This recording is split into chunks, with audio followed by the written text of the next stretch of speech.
శ్రీమద్ రామాయణము యుద్ధకాండ దిశకంఠుని ధైర్య స్థితి చూస్తాం ఈరోజు. చూడండి, అసలు ముందే చదవాలి స్పెట్స్ లేక అవన్నీ కంప్లీట్ చేసుకున్నాం.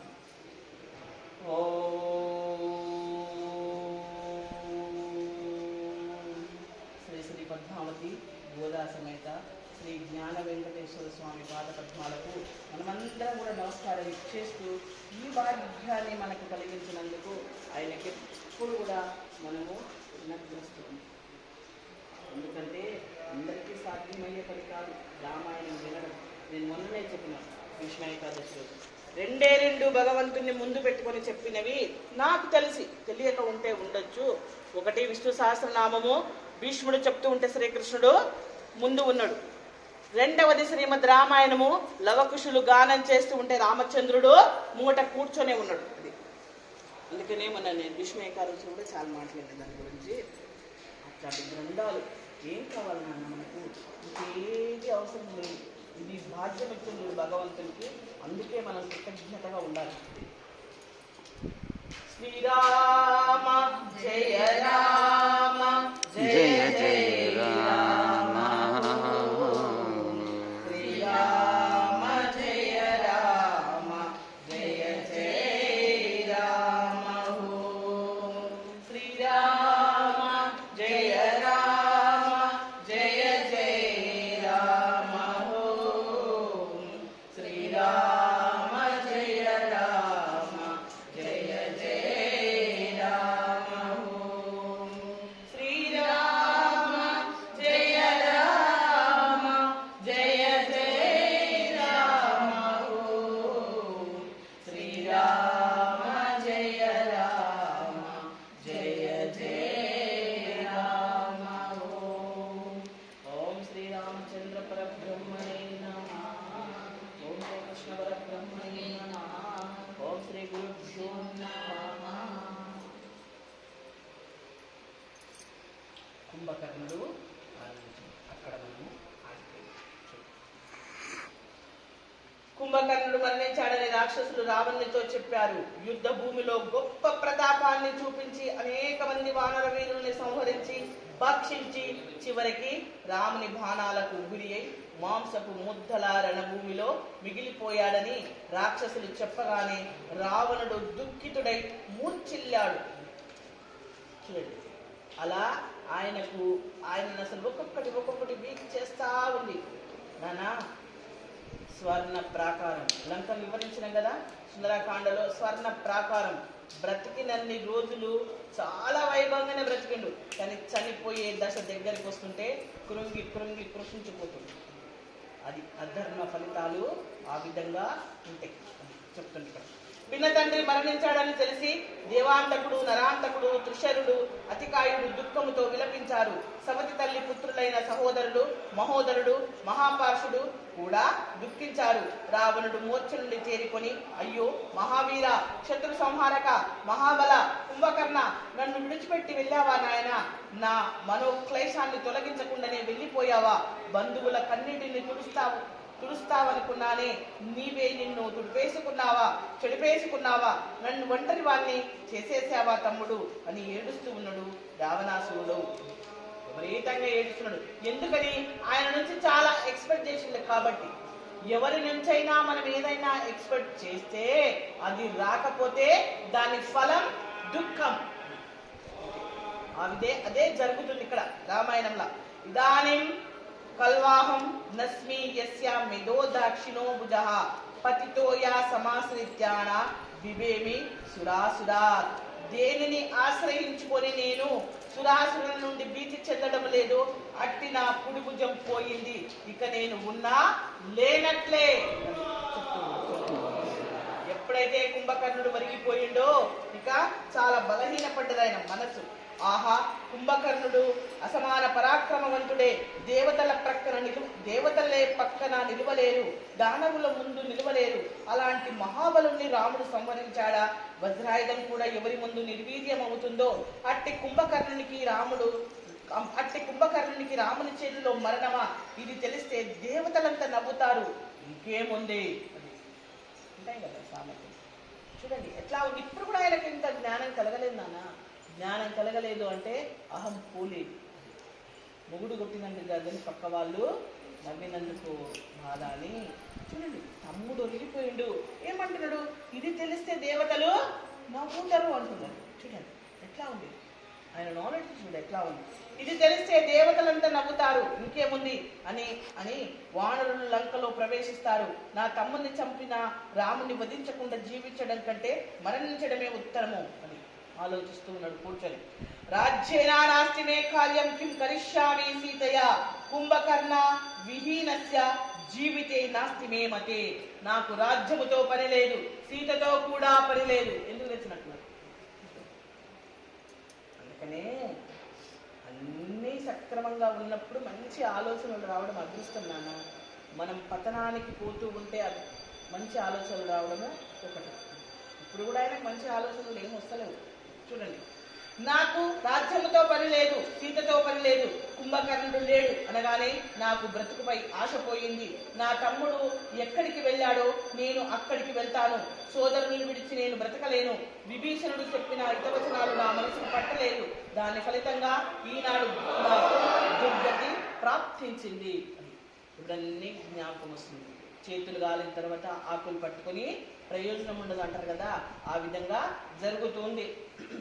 తస్యాహం కర్మణ ప్రాప్తో విపాకో మమ శోకదః యన్మయా ధార్మిక శ్రీమాన్ స నిరస్తో విభీషణ. విభీషణుడు ధార్మికుడు, శ్రీమంతుడు. అట్టి మహాత్ముని నేను అవమానించాను. దాని ఫలితంగా నేను దుఃఖిస్తున్నాను అని ఏడుస్తూ మళ్ళీ నేల మీద పడి మోర్చిల్లుతున్నాడు రావణుడు. రావణుని పశ్చాత్తాపం పవిత్రమైనదేనా? అది అందుకనే చెప్తున్నాడు. చూడండి, మనకు రావణుని పశ్చాత్తాపం పవిత్రమైనదేనా? ధర్మాత్ముడైన విభీషణుని విమల వచనాలను ఆలకించకపోవడం చేతనే తనకు ఈ దుర్గతి వాటిల్లిందని రావణుడు అంగీకరిస్తున్నాడు. తన దుఃఖానికి అదే కారణమని పశ్చాత్తాపం వచనాలు పలుకుతున్నాడు. విభీషణుడు చెప్పింది వినకపోగా విభీషణుని పౌరుషంగా నిందించి రావణుడు బాధించాడు. విభీషణుడు కట్టు బట్టలతో వెళ్ళినా, భార్యా బిడ్డల్ని విడిచి ఒంటరిగా వెళ్ళినా ఏ మాత్రము సానుభూతి చూపక కఠినాత్ముడయ్యాడు రావణుడు. విభీషణుని దూరం చేసుకున్నాడు. బాగుంది, విభీషణుడు చెప్పిన విషయాన్ని కుంభకర్ణుడు కూడా చెప్పాడు కదా అని చెప్తాడు. నిజానికి నన్ను లేపవలసింది ఇప్పుడు కాదు, చెప్పింది కదా. నువ్వు ఎప్పుడు నన్ను లేపాలి అంటే సీతమ్మను తీసుకురావడాన్ని అనే ఆలోచన వచ్చింది కదా, అక్కడికి బయలుదేరడానికి సిద్ధమైనవు కదా, అప్పుడు నన్ను లేపాలి. నువ్వు అప్పుడు లేపడిగి వెళ్ళాలి. కానీ ఇప్పుడు జరిగిపోయింది కదా, ఏం చేయలేదు దాన్ని అంటారు. అందుకనే చూడండి, అదే అంటుంది కదా, విభీషణుడు చెప్పింది వినకపోగా విభీషణుని పౌరుషంగా నిందించి రావణుడు బాధించాడు. విభీషణుడు కట్టు బట్టలతో వెళ్ళినా, భార్యా బిడ్డల్ని విడిచి ఒంటరిగా వెళ్ళినా ఏమాత్రం సానుభూతి చూపని కఠినాత్ముడు కదా రావణుడు. విభీషణుని దూరం చేసుకున్నాడు. బాగుంది, మరి విభీషణుడు చెప్పిన విషయాన్ని కుంభకర్ణుడు కూడా చెప్పాడు కదా. విభీషణుని మాటను వినడం కన్నా మరో మార్గం లేదని చెప్పాడు కదా రావణుడు. విన్నాడా? విని రాముని శరణు కోరి ఉంటే కుంభకర్ణుడు ఖాళీ అయ్యేవాడా? కాదు కదా. ఆలోచించండి. అందుకనే చెప్తుడు, కనీసం ఉన్న వాళ్ళనైనా మిగిలించుకుందామనే ఆలోచన ఆయనకు రాలేదు కదా. ఇప్పటికైనా మించిపోయింది లేదు. మంత్రులు పోయారు, సేన నాయకులు పోయారు, తమ్ముడైన కుంభకర్ణుడు హస్తమించాడు. తాను కూడా స్వయంగా రాముని చేతిలో పరాభవాన్ని రుచి చూశాడు. చూసినాం కదా మనము యుద్ధకాండలో. ఉన్న వాళ్ళు చెప్పండి, ఈ రోజు పోయి రేపురా. ఎందుకని? నువ్వు అలసిపోయినావు, నీ సారథి అలసిపోయాడు, నీ గుర్రాలు పడిపోయినాయి, నీ రథము కూడా పాడైపోయింది. ఏ రావణ, నిరాయుధునైన వాడిని కొట్టడం ధర్మం కాదు. అందుకనే ఈరోజు పోయి రేపురా. ఆల్రెడీ ఆయన ఊడిపోయే ఉన్నాడు అది అని చెప్తున్నాడు ఇక్కడ. చూడండి, రావణుని పశ్చాత్తాపం పవిత్రమైనదైతే ఇప్పుడైనా వెళ్ళి రాముని శరణు కోరవచ్చు. అలాంటి ఆలోచన మనసులో లేనే లేదు రావణునికి. తన కారణంగా కుంభకర్ణుడు మరణించాడని తాత్కాలిక ఆవేశములో పశ్చాత్తాప వాక్కుల్ని వినిపిస్తూ ముసలి కన్నీళ్లను కార్చుతున్నాడే గాని అతని పశ్చాత్తాపములో స్వచ్ఛత లేదు, పవిత్రత అసలే లేదు. వినాశ కాలములో మంచి మాటలు వినేవారు అరుదు, చెడ్డ పనులు చేయని వారు అరుదు. ఈ విషయాన్ని ఆంధ్ర మహాభారతంలో అందంగా చెప్పాడు కవి బ్రహ్మ తిక్కన అమాత్యుడు. అది చూడండి శ్రీమద్ మహాభారతంలో. కుంభకర్ణుని మరణానికి తీవ్రంగా కలత చెంది విలపిస్తున్న రావణుడితో త్రిశిరసు ఇలా పలికాడు. రాజా, పరాక్రమవంతుడైన మా పినతండ్రి గతించిన మాట నిజమే, కానీ మీరు దుఃఖించడం నిజమని మేము నమ్మలేకపోతున్నాము. లోకాలను జయించగలిగిన నీవు సామాన్యునిలా దుఃఖించడం బాగాలేదు. బ్రహ్మదేవుడు నీకు ప్రసాదించిన శక్తి, కవచము, బాణము, ధనస్సు, 1000 గాడిదలు కట్టిన మేఘధ్వని చేయు రథము ఉన్నాయి. దేవదానవుల్ని ఎందరినో వధించిన నీవు ఈ రాముని సులభంగా మట్టుపెట్టగలవు. రాజా, అంత అవసరం లేదు. నీవు ఇక్కడే ఉండు. నేను వెళ్తున్న యుద్ధానికి శత్రువుల్ని వధించి తిరిగి వస్తాను. శంభరాసురుడు ఇంద్రుని చేతిలో అతుడైనట్లు రాముడు నా చేతిలో మరణిస్తాడు అన్నాడు. ప్రాణం పోయేవానికి అమృతము లభించినట్లు త్రిశిరసు మాటలు రావణునికి అధికోత్సాహాన్ని, ధైర్యాన్ని కలిగించాయి. రావణుని పుత్రులందరూ యుద్ధ విశారదులే, మాయా యుద్ధములో నేర్పరులే. రావణుడు కుమారుణ్ణి కౌగలించుకొని అలంకారాలతో అలరించి ఆశీర్వదించి యుద్ధానికి పంపాడు. దుష్టులు అంతేనానా, ఎట్లా అవకాశం వస్తే అట్లా యూజ్ చేసుకుంటూ ఉంటారు తన వాళ్ళే దుష్టులు. అందుకనే చెప్తున్నాడు చూడండి. ఎప్పుడైతే ఆ పిల్లవాడు అలా అన్నాడో, ఓహో ఇంకొకడు ఉన్నాడు అనమాట నన్ను గెలిపించడానికని వాడిని అలంకరించి పంపించేసిందంట. అది రాజా, ప్రాణం పోయేవాడికి అమృతం లభించినట్లు అనిపించిందంట. చూడండి, ఆయనకు రావణుడు కుమారుణ్ణి కౌగలించుకొని అలంకారంతో అలంకరించి ఆశీర్వదించి యుద్ధానికి పంపాడు. తండ్రులనే వారు బిడ్డల ప్రగతిని వాంఛిస్తారు. తండ్రులే కాదు, భ్రాతలు కూడా. ఆల్రెడీ విభీషణుడు వెళ్ళిపోయాడు, కారణం ఎవరు? రావణుడు. కుంభకర్ణుడు వరిగిపోయాడు, కారణం ఎవరు? రావణుడు. అక్షకుమారుడు చనిపోయాడు బిడ్డ, కారణం ఎవరు? రావణుడు. ఎవరి చేతిలో చనిపోయిన అక్షకుమారుడు? స్వామి ఆంజనేయ స్వామి వధించాడు సుందరాకాండం. వీళ్ళందరూ పోతూ ఉన్నారు, కానీ కారణం ఎవరు? అసలు మూలం ఎవరు? రావణుడు. ఆయన మార్గం లేదు. ఒకవేళ బిడ్డ అప్పుడు కనుక చెప్తున్నా, ఆయన వద్దురా పద పోయి శరణు చెప్పి సీతమ్మని ఇచ్చేద్దాము అంటే అప్పుడు ఆయన ఏమన్నా జ్ఞాని అయినట్టు. అదే కలగడం లేదు. అది కలగడం లేదు ఎందుకనంటే అహం పోవడం లేదు. అది అనమాట చెప్తుంది ఇక్కడ. అదే చెప్తుంది స్వామిజీ వివరణ ఇస్తుంది. తండ్రులు అనేవారు బిడ్డల ప్రగతిని వాంఛిస్తారు. అవసరమైతే బిడ్డల కొరకు ఎలాంటి త్యాగాలైనా చేస్తారు. బిడ్డల్ని అలంకరించి రణరంగానికి పంపే వాళ్ళు ఎక్కడ కనిపించరు, రావణుడు తప్ప. అని చెప్తున్నాడు చూడండి.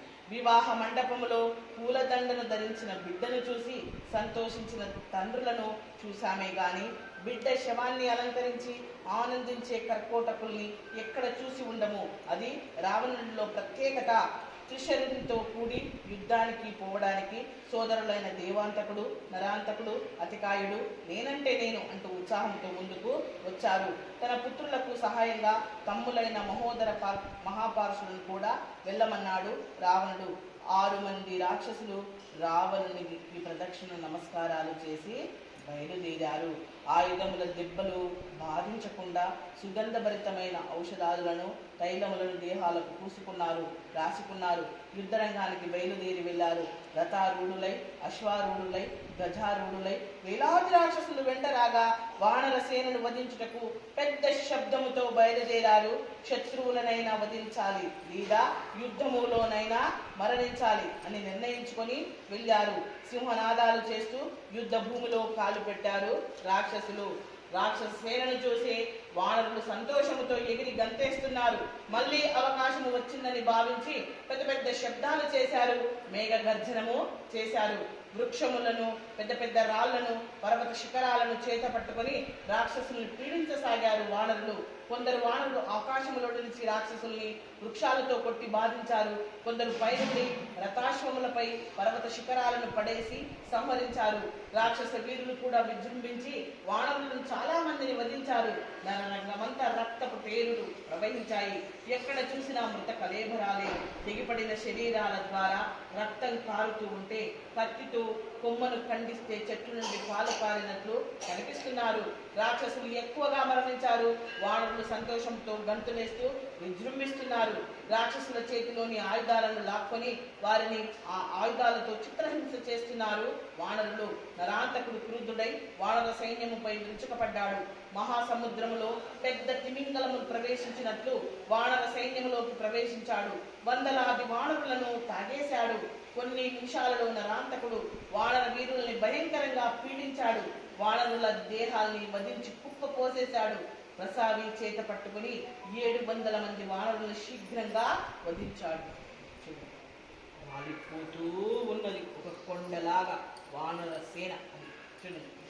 కుంభకర్ణుని దెబ్బల చేత సృహ తప్పిపడి ఉన్న వానర వీరులు లేచారు. సుగ్రీవుని సమీపించారు. నరాంతకుణ్ణి ఎదిరించలేక జడిసిపోయిన వానర సేనను చూశాడు సుగ్రీవుడు. అంగదుని పిలిచి, అతన్ని చూడు, గుర్రం మీద సైన్య విహారము చేస్తూ మన సేనల్ని మట్టు పెడుతున్నాడు. నువ్వు వెళ్ళి అతన్ని వధించు అన్నాడు సుగ్రీవుడు.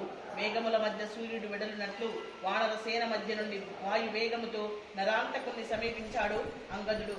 ఆగు, వజ్రతుల్యమైన నీ ప్రాసముతో బలహీనులైన ఆ కపివీరులను ఎందుకు హింసిస్తావు? ధైర్యం ఉంటే నా మీద ప్రయోగించు అన్నాడు అంగదుడు. అంగదుని మాటలు విని కుపితుడైన నరాంతకుడు కృష్ణ సర్పములాగా బుసలు కొడుతూ మండుచున్న ప్రాసను అంగదుని పైకి విసిరాడు. వజ్ర సమానమైన అంగదుని వక్షస్థలము తాకిన ఆ ప్రాసము విరిగి 2 ముక్కలై క్రింద పడింది. గరత్మంతునిచే తెగిపడిన సర్పంలాగా కనిపించింది. అంగదుడు అరచేతితో నరాంతకుని అశ్వాన్ని చరిశాడు. ఆ దెబ్బకు గుర్రానికి పగిలిపోయింది. దవడలు లోనికెళ్ళాయి. కళ్ళు పగిలిపోయాయి. నాలుక వేరే నేల మీద పడిపోయింది. తన గుర్రము అలా మృతి చెందగానే కోపించిన నరాంతకుడు పిడికిలి బిగించి అంగదుని తల మీద కొట్టాడు. ఆ దెబ్బకు అంగదుని తల పగిలి రక్తము కారింది. కొన్ని క్షణాలు అంగదునికి ఏమీ కనిపించలేదు కూడా. నరాంతకుని శక్తికి అంగదుడు ఆశ్చర్యపడ్డాడు. అంగదుడు తేరుకొని తన పిడికిలితో నరాంతకుని కొట్టాడు. రొమ్ముపై గుండె పగిలి నేల కొరిగాడు నరాంతకుడు వధింపబడగానే వానర వీరులు సింహనాదాలు చేస్తూ అనవసరంగా అన్ని దిక్కులు పరిగెడుతున్నారు. సంతోషంతో వాళ్ళకే అర్థం కాదు. అటు ఇటు పరిగెత్తున్నారు. నరాంతకుడు నేల రావడం చూసి దేవాంతకుడు, త్రిశిరుడు, మహోదరుడు చాలా దుఃఖించారు.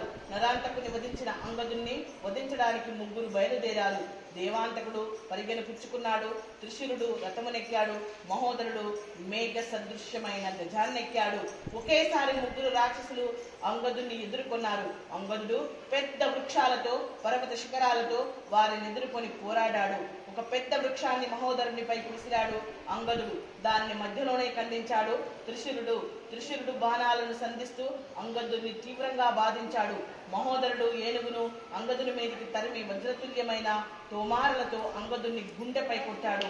దేవాంతకుడు వెంటనే పరిగెత్తు అంగదుని తీవ్రంగా కొట్టాడు. ఇలా 3 రాక్షసులు బాధిస్తున్నా అంగదుడు వెద చెందలేదు.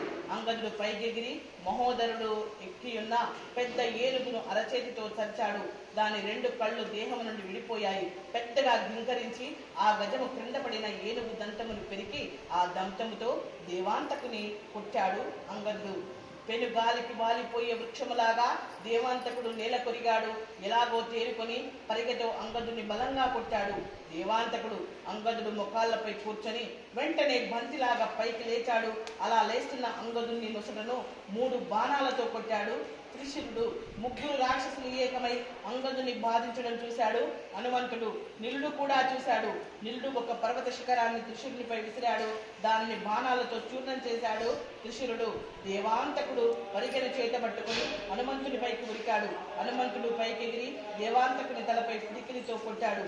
అంతటితో ఆగకుండా రాక్షస సైన్యం భీతి చెందేలా పెద్దగా సింహనాదం చేశాడు. హనుమంతుణ్ణి పిడికిటి పోటుకు దేవాంతకుడు పండ్లు రాలిపోయాయి, కళ్ళు ఊడిపోయాయి, నాలుక ఎగిరిపోయింది. పెద్దగా అరుస్తూ క్రిందపడి ప్రాణాలు విడిచాడు దేవాంతకుడు నరాంతకుణ్ణి అనుసరించగానే క్రూరుడైన త్రిశిరుడు నిలుని గుండెలపై బాణవర్షం కురిపించాడు. మరొక వైపు నుండి మహోదరుడు ఏనుగుపై వచ్చి నిలుణ్ణి మరికొన్ని బాణాలతో బంధించాడు. బాణవర్షానికి నిలుణ్ణి అంగములన్నీ పీడింపబడ్డాయి. దేహమంతా రక్తసిక్తమైంది. నిలుడు తేరుకొని ఒక పర్వతాన్ని పెక్కిలించి మహోదరుని తలపై వేశాడు. ఆ దెబ్బకు మహోదరుడు ఏనుగుతో కూడా నేలపై పడ్డాడు. కళ్ళు మూసేశాడు. పినతండ్రి అయిన మహోదరుడు మరణించగానే కుపితుడైన త్రిశిరుడు ధనస్సును గ్రహించి వాడి అయిన బాణాలతో హనుమంతుణ్ణి కొట్టాడు. పర్వతాన్ని విసిరి త్రిశిరుని బాణాలను పగలగొట్టాడు హనుమంతుడు. ఎగిరి సింహము ఏనుగు యొక్క కుంభస్థలమును కొట్టునట్లు త్రిశురుని అశ్వాన్ని కొట్టి గోళ్లతో దానిని చీల్చేశాడు. త్రిశురుడు శక్తి అనే ఆయుధాన్ని చేతబట్టుకుని గురి చూసి హనుమంతునిపై విసిరాడు. హనుమంతుడు దాన్ని విరిచేసి సింహనాదము చేశాడు. త్రిశురుడు ఖడ్గాన్ని తీసి హనుమంతుడిని గుండెలపై కొట్టాడు. హనుమంతుడు తన అరచేతితో త్రిశురుని వక్షస్థలంపై కొట్టాడు. కిరీటాన్ని పట్టుకొని త్రిశురుని 3 తలలను త్రుంచేశాడు. త్రిశురుడు కిందపడి మరణించాడు.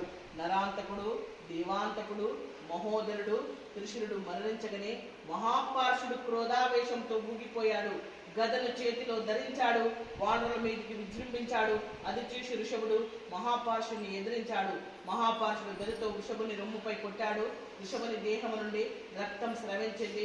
వృషభుడు మహాపార్షుని పైకి ఉరికి అతని గదను లాక్కొని దానిని గిరగిరా తిప్పి దానితో మహాపార్షుని దారుణంగా కొట్టాడు.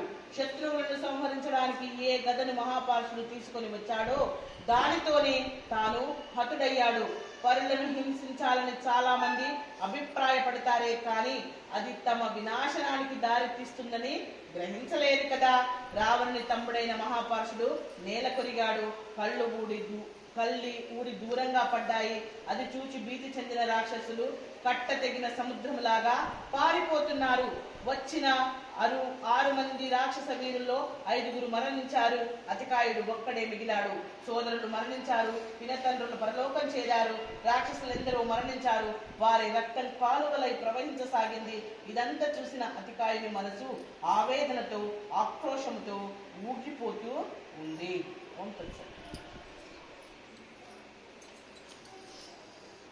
యుద్ధకాండ మనం ఒక్కరుండి అనుభవించాలి.